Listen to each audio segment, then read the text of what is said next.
morning to you, Jonathan. Good morning. Okay, you thrust into the limelight as a 17-year-old on Britain's Got Talent. How old do you think you were when you realised you had that voice? The boy with the golden voice who once moved an entire nation to tears has vanished, swallowed by a shocking truth no one saw coming. Jonathan Antoine. The sensation born from Britain's Got Talent didn't fade due to failure, but because of a deeply guarded secret. Earlier this year, at the beginning of this year, I was diagnosed with autism.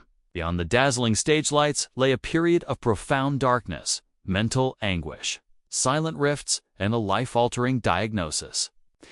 These 28 years of my life not knowing, and now to have not an excuse, but an explanation.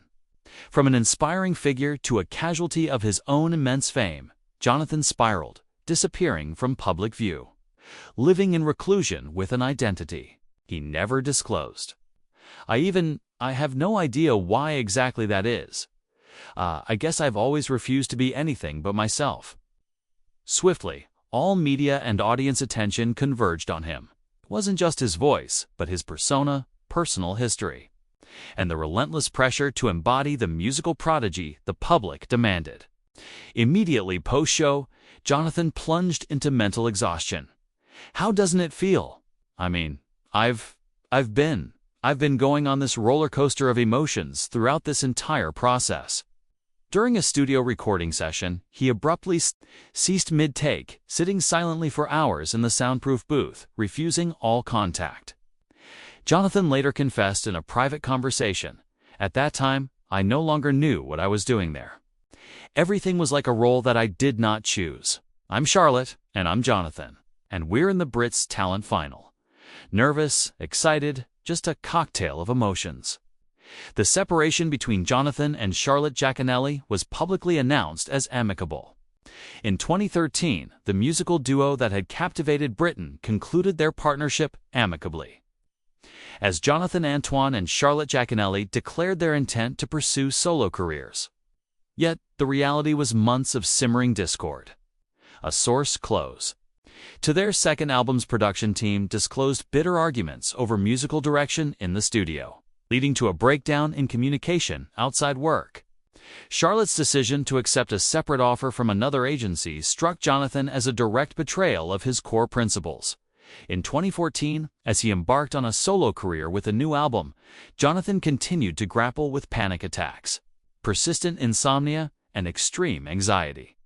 In a private discussion with his then-manager, he once confided, "I don't know who I am without my voice, and I'm afraid it will disappear one day." The issue wasn't singing itself, but the overwhelming burden of being forced into the icon the public had fabricated.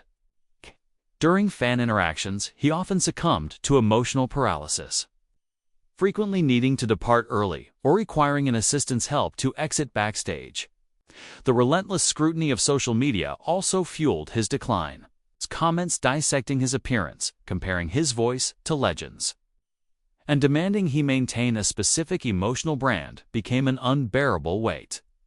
"Every time I opened my phone, it was someone else telling me how to sound worthy," Jonathan revealed in an internal label conversation. In a private interview recorded by Classic FM, he shared, "I read hundreds of comments about myself every day, but none of them were from me." Beyond these internal struggles, Jonathan faced significant setbacks during the post-Charlotte split. Contract negotiations. A solo album project completely stalled when Jonathan requested an indefinite hiatus due to his mental health. Despite his well-received music, industry insiders knew Jonathan was battling himself more than anyone.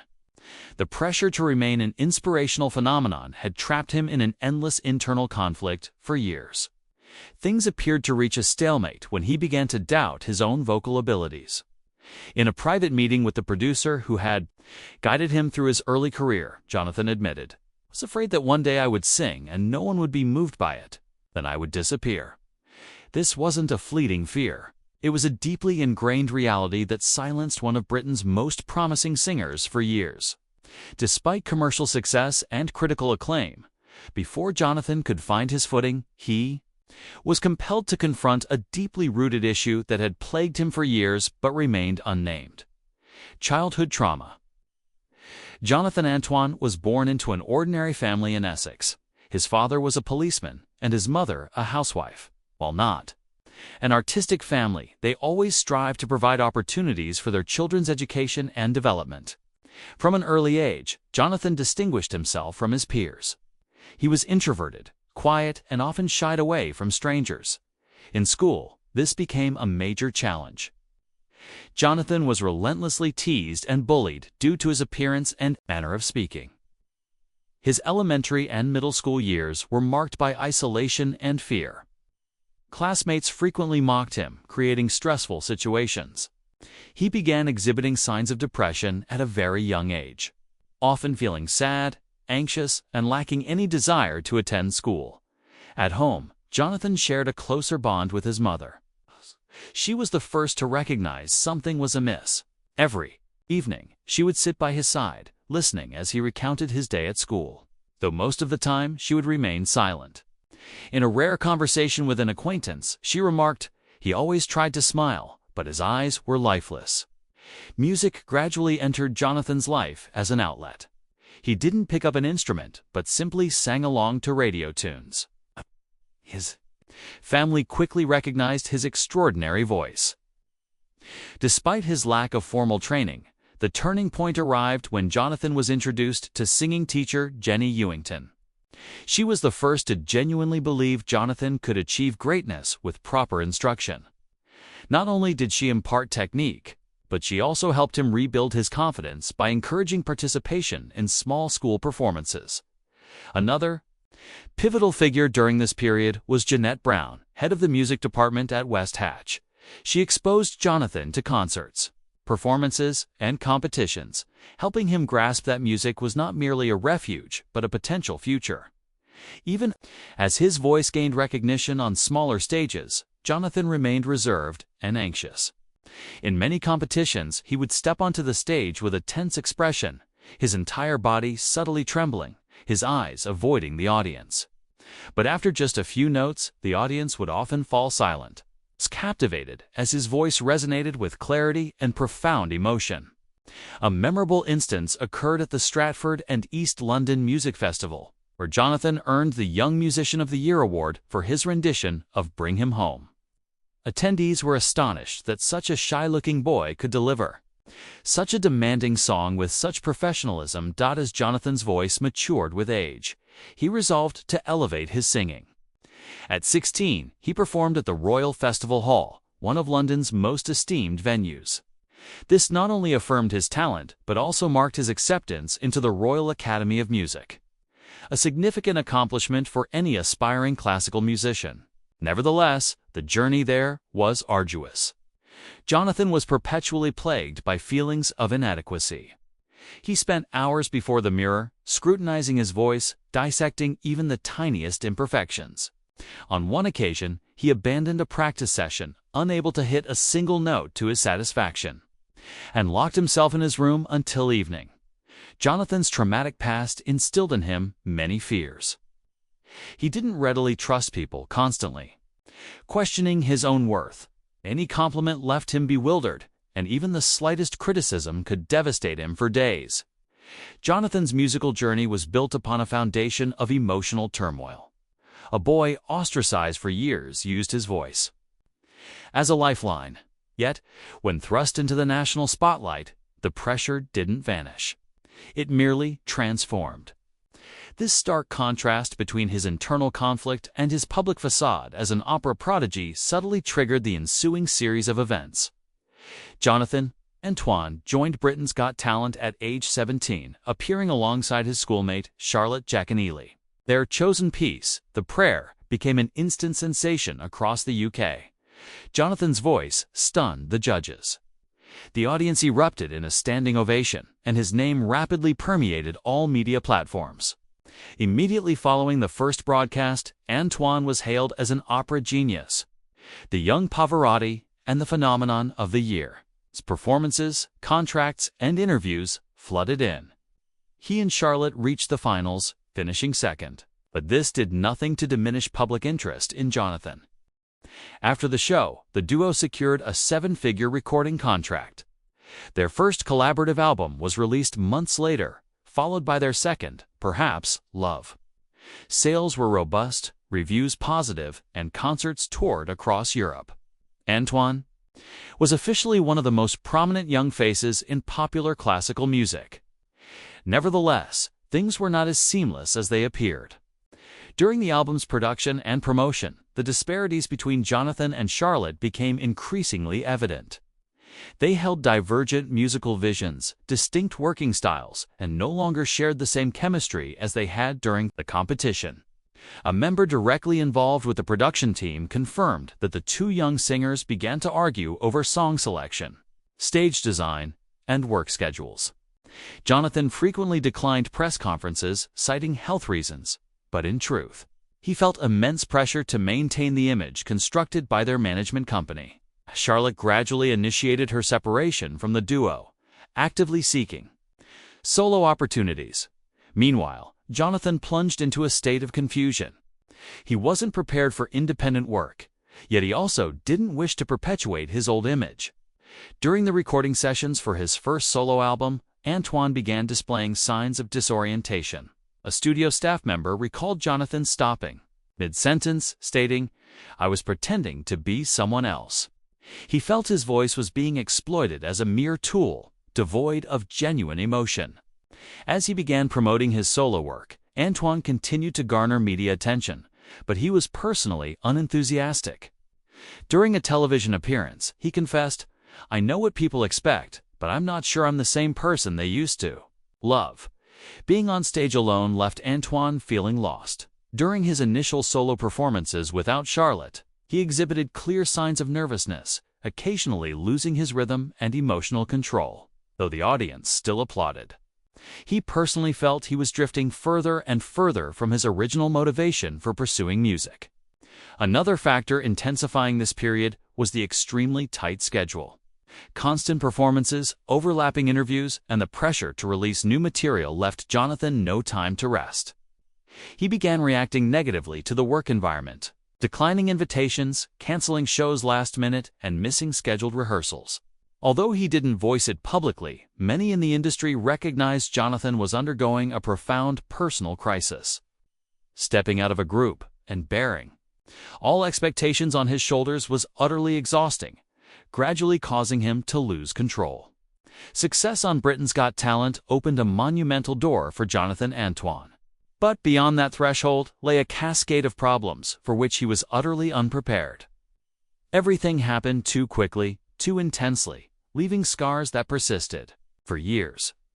His dreams materialized, but the cost was a pervasive feeling of losing himself with every single note. After separating from Charlotte and embarking on his solo journey, Jonathan Antoine released the album Tenor and commenced touring. Despite positive critical reviews, the subsequent years witnessed a clear deterioration in his mental and personal well-being. Even during the promotion of his new album, Jonathan began showing signs of losing control of his emotions. He often avoided direct contact with his crew and canceled interviews without prior notice. A member of his management team once shared that he skipped a recording session because he felt he lacked the energy to appear before the camera. The signs of distress persisted. During a show in England, Antoine was nearly 30 minutes late to the stage. During the performance, he became distracted, forgot his lyrics, and failed to return backstage after his routine. Venue staff confirmed that Jonathan sat alone in his dressing room all evening, refusing to leave. Following this, Antoine ceased all performing activities for many months. He released no new music, attended no events, and almost completely disappeared from the media. His social media accounts went dormant. His tour schedule was deleted from official pages, and all business inquiries were declined. A person close to Antoine's family revealed that during this period, he led a completely isolated life. He slept by day, stayed awake at night, ate sparingly, and often fell into prolonged silences. When asked why, Jonathan simply replied, "I don't know what I'm living for anymore." Despite his lack of public appearances, Jonathan attempted to work in solitude. He composed songs, practiced by himself, and recorded demos at home. Yet every time he prepared to release new material, he abandoned it halfway, convinced it wasn't good enough. On one occasion, he deleted an entire recording because he felt the song didn't say anything. The problem wasn't the quality of the music, but his unstable mental state. Antoine was haunted by the notion that people only cared about his voice, not about him as a person.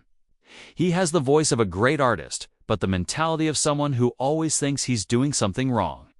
One industry insider once commented, "From 2017 to 2019, Jonathan lost and gained weight erratically. He once said in a private conversation, 'I tried everything to make myself disappear. Sometimes I lost too much weight. Sometimes I completely ignored my body.' Constantly altering his appearance only intensified his self-consciousness and alienation from others. Around late 2019, Antoine began to tentatively reappear. He accepted a few modest performance invitations, mostly private shows or non-televised events. However, when he stood on stage, his expression remained stiff and unnatural, a stark contrast to the image the audience once knew. Those years of absence weren't a period of repose, but a relentless daily struggle between perseverance and surrender. Jonathan wasn't an artist who lost his voice or was embroiled in scandal. He simply could no longer find a compelling reason to sing under the overwhelming burden of public expectations until an unforeseen event completely redefined how he viewed his entire life in 2022. Jonathan Antoine received an adult autism diagnosis. For those close to him, it was no surprise but for him. It provided the first clear explanation for feelings and behaviors that had persisted for years. After extensive therapy and evaluation, doctors confirmed Antoine was on the autism spectrum. Upon hearing the results, he was speechless. In a later interview, he confessed, "I spent my whole life not understanding why I felt so lost. Now I know." Knowing the cause didn't instantly simplify things, but it helped Jonathan reframe his self-perception. He had previously viewed himself as weak, unadaptable, and incapable of balancing his life and career. The diagnosis offered him the opportunity to see that his struggles weren't due to inability, but rather to his inherent neurological wiring. Antoine began attending intensive counseling sessions, learning more about living in harmony with his internal processes. He no longer aimed for a perfect life, but instead learned to construct a life that respected his personal boundaries. During this time, he authored a children's book about a hedgehog with personality traits similar to his own. The main character struggles with communication, fears crowds, but possesses special talents and a kind heart. The book was independently published and garnered attention from educational organizations, particularly those supporting autistic children. Antoine also started participating in small mental health events, sharing his story with the community. He spoke less about the stage or his music career, focusing instead on the journey of understanding and accepting himself. In an English talk show, he stated, "I don't need to try to be like anyone else. I just need to live according to what I feel." Returning to the stage is no longer his primary goal. Although he receives numerous offers, Jonathan is now selective. He only accepts shows of moderate scale, requiring minimal travel and allowing him control over his workspace.